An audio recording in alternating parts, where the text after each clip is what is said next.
Welcome. I'm Elisa Kaplan, and thank you for those of you who have Zoomed in, and I hope many more people will be joining us soon. Now for something really even more special than electing these new and wonderful people and finding out about the progress of our society for the past year. We are going to be finding out about this very special project, Remembering the Family Store. It started with a CAP grant, and then we're going to hear Gail G. Trell's story and Steve Karp's story and Lester Sharlock's story. We're going to see some pictures that will tear at your heartstrings. And then Marge, our filmmaker, will tell us how some behind-the-scenes things about the film. You will get to see a small piece of the film. And I'm going to ask you if you have any comments or if you have any questions, please put them in the chat line. And Gail and I will give an opportunity to hear those questions, to voice those questions and comments at the end. Okay. So, to fulfill our educational mission of telling the story, we have planned this and are making this documentary to bring to light Stamford's social history in an artistic way. Stamford downtown family stores were part of a diverse community of store owners whose stories need to be told. This history must be cherished because much of it has vanished without a trace. So with this documentary and other things that will be happening, we hope to connect with audiences because there's nothing like the real story from the real people. About 4 years ago, Lester Sharlock and I independently saw a virtual exhibit done by Sharon Farrer in Asheville, North Carolina, called The Jewish Family Store in Asheville. Working almost single-handedly at first, Lester gathered pictures and information to tell the story of the family store from 1940 to 1965. And first, Lester produced a slideshow with a narrative that he personally presented to various organizations locally. This presentation received rave reviews, many laughs and some tears, but people wanted more. And then the Jewish Historical Society of Fairfield County applied for and received a grant from the Community Arts Partnership Program to produce an art project. And we did that. We had an art projection event, and it was called Remembering Pacific Street, and it was projected on the wall of the Macy's building. And what was so powerful about that is we saw pictures of old stores on the site where they used to stand. But people wanted more. So then we applied for a second grant from the Community Arts Partnership Program to produce this documentary, which will be presented in a theater near you when everything is open again and it's safe to gather. And this documentary, complete with pictures of actual downtown family stores and interviews with owners, members of their families, and behind-the-scenes history, will knock your socks off. We have a small taste to show you today. And it is now my pleasure to introduce Gail G. Trell. Okay. Thank you, Alyssa. Thank you for your leadership, and thank you for all of your support. I am very excited to have the opportunity for all of you who have joined us, who were successful in joining us, to preview what has been a 4-year project. Being a Stamford native, and actually a member of a 6th-generation family, yes, my great-grandparents lived and worked in Stamford. My grandpa, Joe Gruber, operated a woman's coat and suit factory on Beckley Avenue. Ended when I-95 needed that property for a ramp. As a little girl, I would walk up and down the aisles of the sewing machines with this big magnet. It was tied to a string, and I would walk along to pick up all the straight pins that were on the floor. And Lester, no, I didn't have to count them. Simply, both my parents grew up in Stamford, educated here, went to Stamford High, and they worked here. My family was raised here, my children, and now my grandchildren are in the community, so that makes 6 generations. I have witnessed the growth of Stamford, especially the downtown, from being a small town to becoming a prominent city. I remember Pacific Street as a little girl watching the big truck with the cages of chickens, and the feathers were flying all over the street as it was getting its way to the butcher shop. That was a very vivid scene, and my parents took me to many of the shops in Atlantic Street, Pacific Street, Main Street, and Bedford Street, and more. But some of those shops you will see when the documentary comes out. Joining JHS a long time ago, when it was the Stamford Historical Society, made me realize how important it was to preserve and maintain the history of our town. It actually was my history, my family's history, your history. Even if you're a newcomer, you'll want to have the treasured past saved in our archives for your family in generations to come. Along came a project that Lester Charlack was creating about the family store. I jumped at the opportunity to join this project. It has quite a bit of quite a bit of juggling and upgrading from the beginning, and here is more to the story. As co-chair, I invited Steve Karp, another Stamford native, to participate in the endeavor. Steve and I have known each other our whole lives. He became very famous as founder and producing director of Stamford Theatre Works, popularly and lovingly referred to as STW. Many of you have attended the productions over its 20-year existence in the Old Red Barn on Strawberry Hill. At this time, I'm pleased to introduce my friend, Steve Karp, my old friend, Steve Karp, who will tell you about his involvement with remembering the family store. I'm not that old, Gail. Jeez. Thank you, everybody, and thank you, Gail.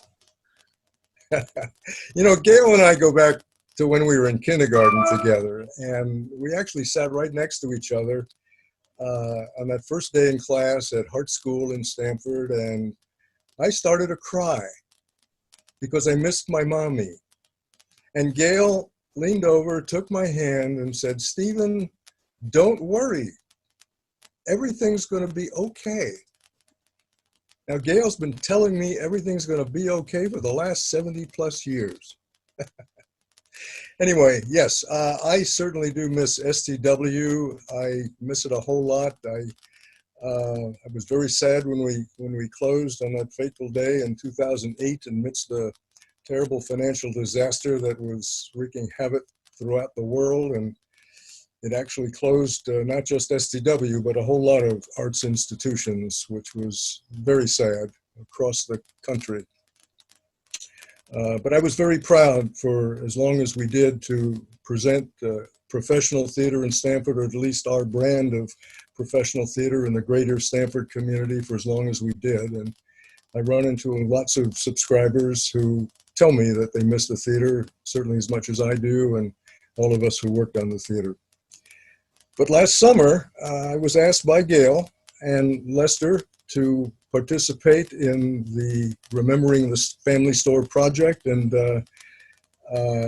it's been a wonderful time for me. I've been essentially making a contribution of working on the narration, and if anybody saw our event last summer at the Government Center, you would have seen the beginnings of our work, which has now turned into a film. Somebody had the cool idea of making a documentary film out of this thing, and we now have a terrific filmmaker by the name of Marge Costa, who you'll meet in a short moment, and who will tell you more about the film. But frankly, the visionary for this film has really been Lester Charlack. He is the chief cook and bottle washer. It was his idea from the very beginning.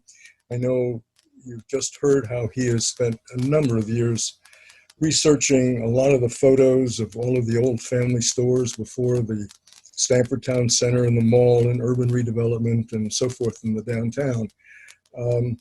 But it's all Lester Charlack, and of course he's had some great help.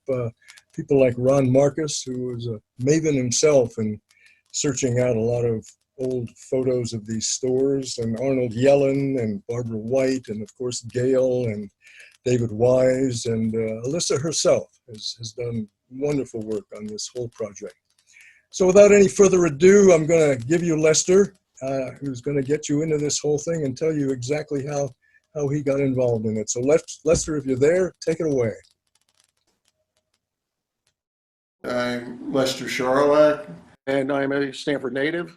I've been in the community all my life, and in junior high school, there was a person by the name of Kermit Shulman who worked for the school system, and he came into the school and would give you an aptitude test. And at the end of my test, they came back a couple of days later, and he said, "You ought to go into retailing. That's your forte." So for years, I worked in various and attended Stamford High School. I went to Stamford Jewish Historical Society when it was founded. It was 1983 when we got a group of people together who wanted to archive Stamford's Jewish history. And we were formed legally in 1984. At that time, I had retired from my retail career, which was 34 years. As a high school student, I worked at the Stamford department store, which was on the corner of Bell and Atlantic Street. And my rest of my working career was being in Rovin's curtain shops. And I was able to get that career started as I was dating the boss's daughter. And we did get married over 68 years ago.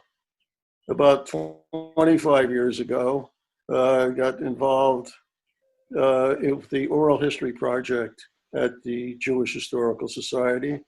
And over the years, we have interviewed close to 300 people. And it's a wonderful story of growing up in Stamford. And that will continue. I have been involved with the Historical Society since I retired in 1984. And most recently, I got a call from a member of the society, wanted to know if I knew who owned a particular store on Bedford Street.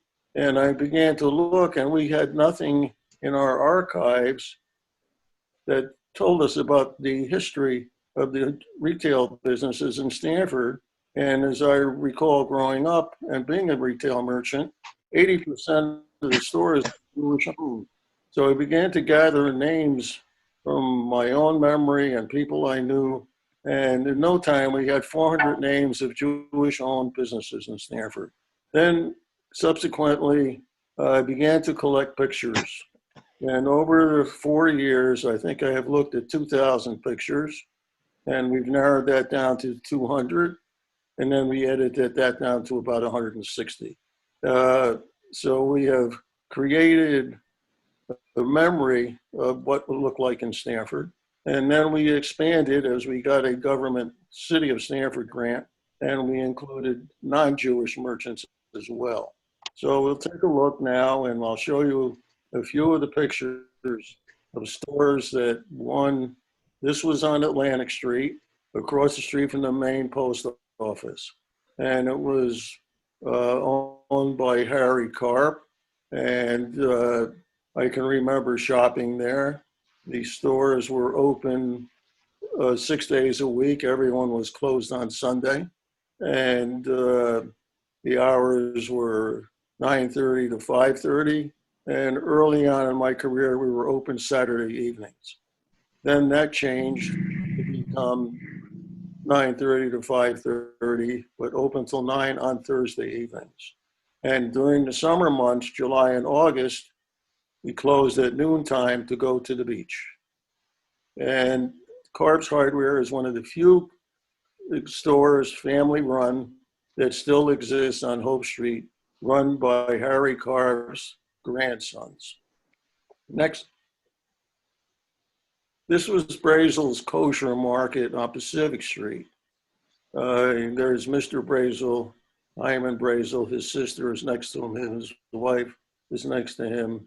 And the man with the black coat on is the ritual slaughterer. And you can see there is sawdust on the floor. And I can remember going in there with my mom because she shopped at Brazel's. But there were 3 kosher butchers at the time on Pacific Street. This was on the west side of Pacific Street, and across the street was Saltzman's and Platsky's. And there were also, as I recall, there were 2 non-kosher butchers on the street. Next. This was across the street from Brazel's. This was an Italian-owned fish market, and it was a large market, and most of their clientele, when they went shopping for meat at the butchers, they would also go to Bavona's fish market to buy their fish, and they also sold fresh produce. Next. This is the Stamford department store. It was on the northwest corner of Bell and Atlantic Streets. As a teenager, I worked at the lower level sales floor in the housewares department. And if you'll see, the upstairs at one time had apartments, but it was vacant. And when I worked there, we used it for some merchandise storage. And if you look carefully at the roadway, and you will see trolley and trolley tracks, and the roads are actually cobblestone then. And far off at the north end of the street is the Ferguson Library and the First National Bank, which is now being converted to apartments. Next. This was Atlantic Street opposite the Stamford Theater. And there are 2 merchants here that I can talk about. Marbell was a partner with, that was Jack March and Mr. Bella, who had a bakery. And the Daisy Kitty Shop was Joe Weinkraut. And we were 2 doors up from them with Rovens. And I remember one day, Mr. Weinkraut, Joseph Weinkraut, was out in the back opening boxes of merchandise. And I said to him, Joe, what are you doing? He said, oh, I'm looking for the cigar box where I put the cash tonight. I forgot which box I put it in. He said, last week I was going to make the night deposit, and in front of the bank was a mailbox, and I had the mail on one end and the deposit bag in the other, and I put the wrong bag in the mailbox. So I don't trust going to the bank anymore, so I hid the money down in the basement. Next. This was Frankel's, family-owned. The old founder was Hyman Frankel, and he had 3 sons, all involved in the business. Ladies department on the main floor, men and boys upstairs, and a fur department with a fur vault downstairs. I want to call your attention to the newspaper ad from the Stamford Advocate. It was for Rosh Hashanah, and I think this was in 1948. And you'll see that there were 20 stores that were closed on the first day of Rosh Hashanah and 10 stores that were closed 2 days. Next. This was an interesting photo. It's looking west on Broad Street. And you'll see on the corner was Rovin's Curtain Shop. That was the store I was involved with for my working career. Next to it was the Pickwick Yarn, and next to that was Kramer's Yarn Store. All 3 of those stores are Jewish owned, and across the street on the corner was Nadelson's, which was a men's clothing store, also Jewish owned. So that's pretty much what the town looked like in the 40s, 50s, and 60s. Next. This was Bank Street. That was on a corner of, almost on the corner of Atlantic.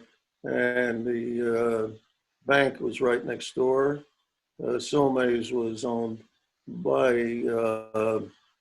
Sylvia and Myra Gibor. That's where the Silmay came from. And he was partners with Mr. Smith. And you'll notice that at the time, there was a hotel upstairs, which later became the Saibu restaurant. Thank you. Okay, now I'd like to introduce our producer, a wonderful find that we have, and Aries Productions. And there she is, Marge Costa. Hi, everyone. Thank you, Lester. And I see some familiar faces out there, people I interviewed way back in December and January. Our hair is a little longer, but I did recognize you, and I feel like I know you so well because I have watched your footage over and over and over again. So I look forward to finally being able to show this film to you when it's completed. I'm not a Stamford born and raised person, but I was born and raised in Connecticut. I've been living in Norwalk, Connecticut for 35 years. I've spent a lot of time in Stamford, and I love Stamford. A little bit about me, just to see where the Jewish Historical Society, how they decided to pick me to produce this film. I started working at CBS when I graduated college, and when I decided to have a family a decade later, I started my own production company. And I've been creating my own film and video projects for almost 30 years. I produced an award-winning documentary. I completed it in 2016 about mother and baby homes in Ireland and illegal adoption. And a very good friend of mine who was on this Zoom call, Gloria Tanofsky, saw it. And when she was sitting at the meeting with the Jewish Historical Society, they said, we need to find a filmmaker. She goes, oh, you should really speak to my friend Marge. They did. I sent them my film, and I went through a very grueling interview process to get selected for this, but I was thrilled and honored to have been selected by them to produce this film. We started the process last fall, and it has really transformed since the initial discussions that we were engaged in early on. The original thought was to take the PowerPoint that was developed by Lester and the committee, interview 8 to 12 people and put their sound bites in between the images of the stores in Stamford. And what ended up happening is I ended up interviewing well over 30 people for this film. And I have really learned so much. There's a lot of history of how these families came to Stamford, how they built their business, and then with redevelopment, how a lot of people lost their businesses. It's been a very fascinating process for me. So this really is going to be a story about the entire history of how this period of time came to be, the before and the after. The film was supposed to be completed now. We were supposed to have our screening a week from Sunday at the Avon Theater, but this thing called COVID came, and the brakes kind of got put on the project. Luckily, I was able to interview everyone before the world shut down. So I was able to send a rough cut to the committee, and they liked what they saw as far as sound bites from the interviews. And it was just last Friday that I was able to get Steve Karp into the studio to record the narration that's just going to sew together the interviews with the other stores and the other histories. I'm currently working, now that I have the narration, on finishing the complete rough cut, and I hope to have that done by the end of June. And I look forward to showing everyone this film when we eventually can all get together again. I have no idea when that's going to be. I don't have any idea if we're going to be able to get back into a theater. Gail, Lester, Steve, and I have talked about other ways that we can show this. We're hopeful that we can get into a theater and show this the way it was meant to be shown. But again, life is in chaos, and we take one day at a time. But in the meantime, the trailer was finished before the shutdown, and this will just give you a little taste of what's to come. So thank you everyone again for this opportunity, and I hope you like what you see.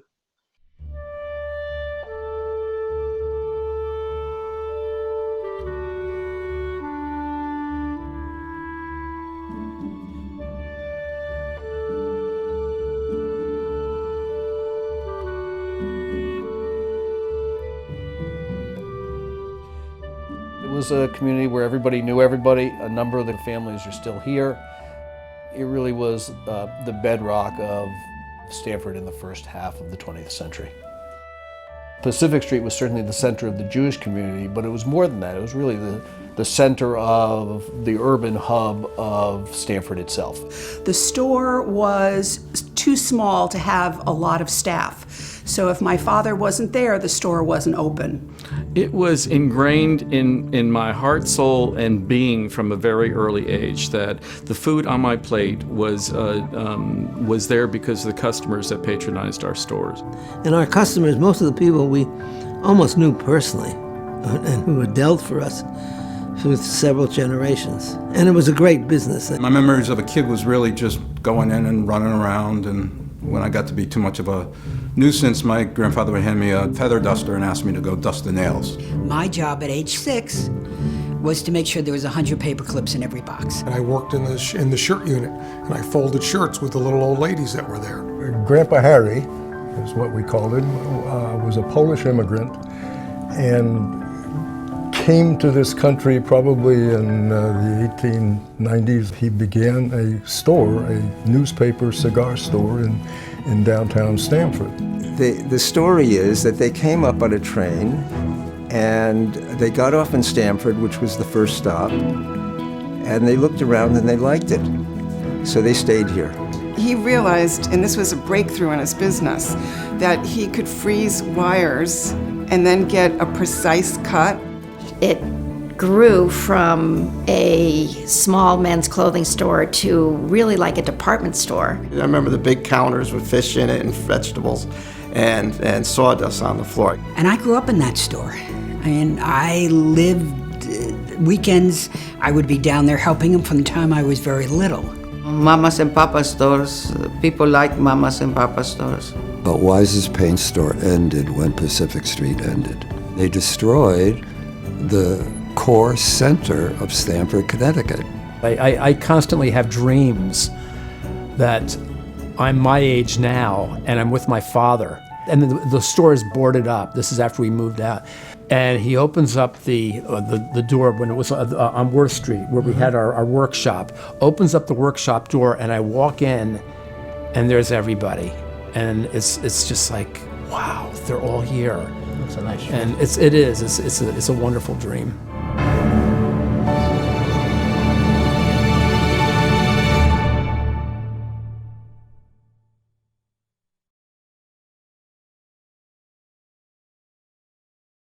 That was wonderful.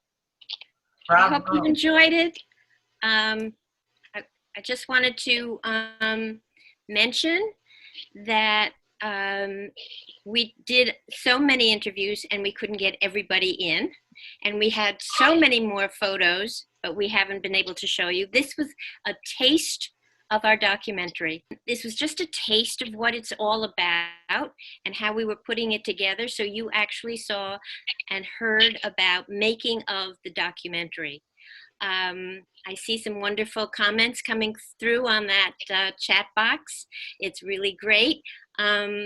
So we will be showing you a credit of our committee so that you can see who actually took part in planning and working on what we've been doing. We have our co-chairs, we have the committee, Alyssa, David, Steve, Ron, Barbara, David, and Arnold. We have more work to do. And then our public relations, Sima Braza and Wendy Bennett, who will be getting to work because they have more work to do after the documentary is made. We have Marge's name, so you can see her production company, and she works with Bruce Colgate, who has a wonderful sound studio, and he did most of the videography of the people. We have our partners, Avon Theater is very willing for us to come into their theater if in fact they can run our program, and it's all due to a part grant from CAP, from the city of Stamford, CAP. We have gotten pictures and information from the Stamford History Center, which used to be the Stamford Historical Society. They changed their name.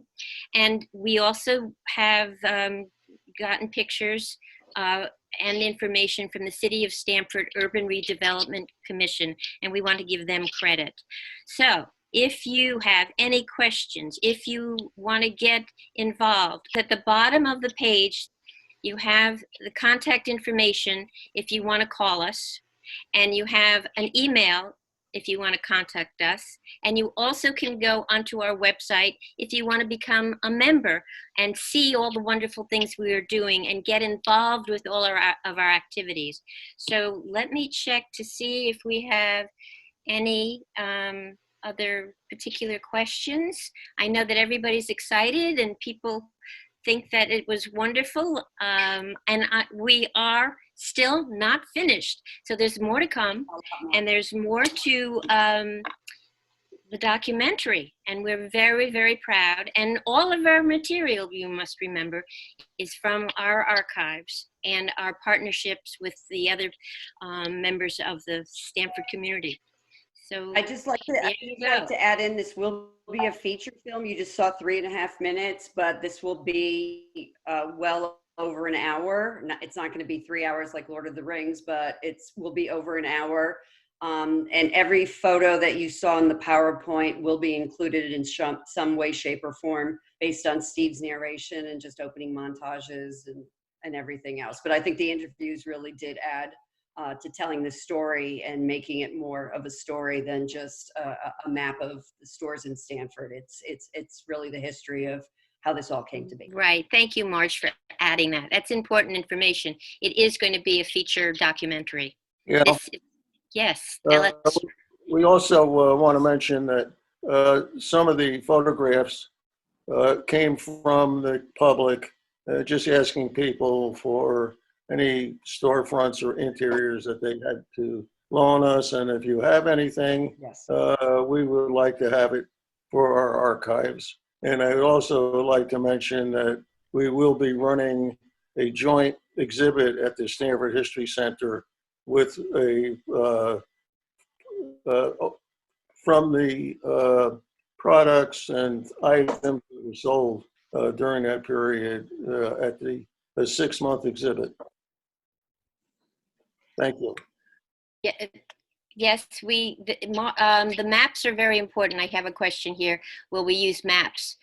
Yes, because we'd like people to know where these buildings were. And the other feature that we will have a few of is a then and now photo. So if you're not sure, when we show you a store, where it was and where it had been. So for an example, you have Bloomingdale's. I just edited that today.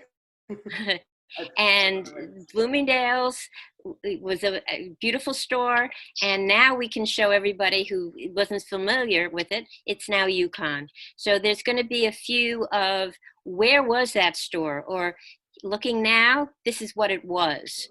So there are a few features that we have, and it's going to be great. Any other questions?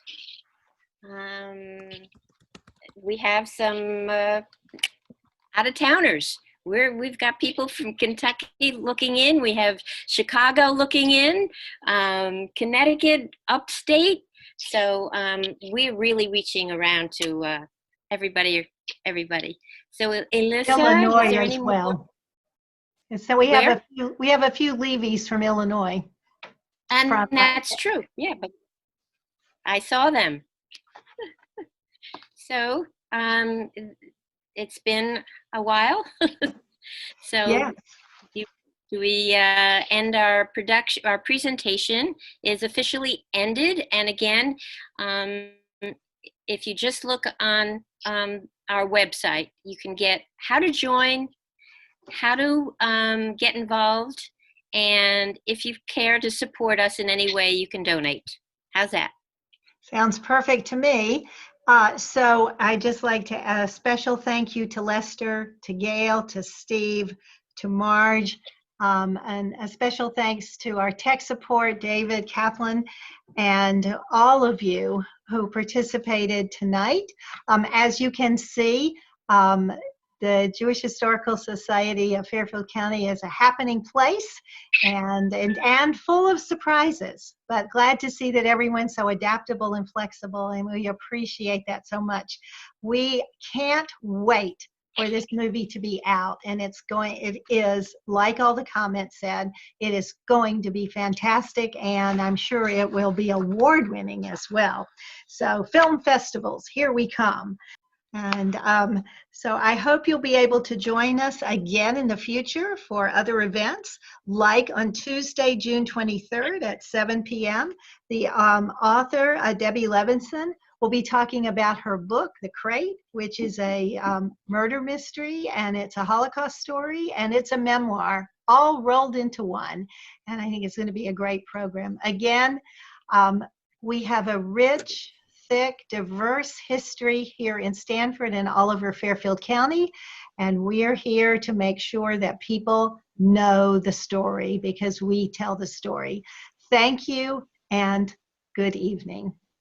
Good night, everyone. Be safe out there. I'm gonna unmute if you want to. Okay, bye, Barbara. Thanks, Gail. Yeah, well, thank you, everybody. You'll get to see your picture when we see the. Nice to see you all.